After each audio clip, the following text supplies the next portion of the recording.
Okay, so our next check that we're going to do today is checking your coolant and making sure that the level is up to where it should be. Now, you're not going to be able to check the quality of it, but you can check and make sure it's up at its maximum level. And I'm just going to show you on this particular car how to do it. It's different on some other cars, but they're more or less all the same. You should be able to find what you need to do to check it. Okay, so let's go and have a look. Okay, so the car that we're looking at today is an Audi A3. It's a 1.6 petrol. Now, on most cars, every car is going to have a radiator that's going to be up the front. Now, some cars will have a radiator cap that's on the actual radiator, and that's where you actually fill the coolant. Now, if you're going to open that coolant bottle, make sure the engine is cold. If it's cold, you're good to open it. If it's hot, use a cloth to put over it and keep your head back, because there will be steam and you don't want that getting in your face because it is going to hurt. Now, on this particular car, our expansion bottle is just here.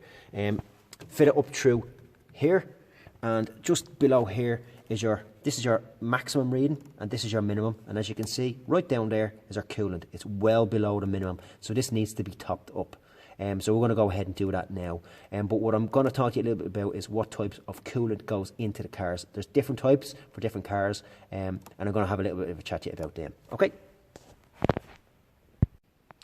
Okay, so as I was saying, there are different types of coolant that go into cars. Cars years ago used to have a coolant of a 50-50 mix, which means there was 50% coolant, 50% water.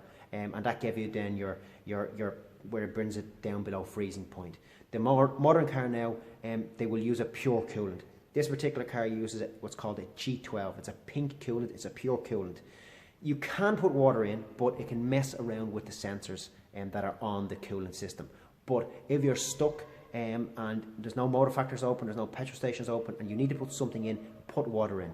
You're better off to have something in there than nothing at all. The last thing you want is the engine overheating and breaking down the side of the road when you need to get somewhere. So put something in rather than nothing. If you can get the proper coolant, well then definitely put it in. If not, use some water. So that's our top tip for today. So listen, don't wait around. Go out there now and check your coolant. Okay?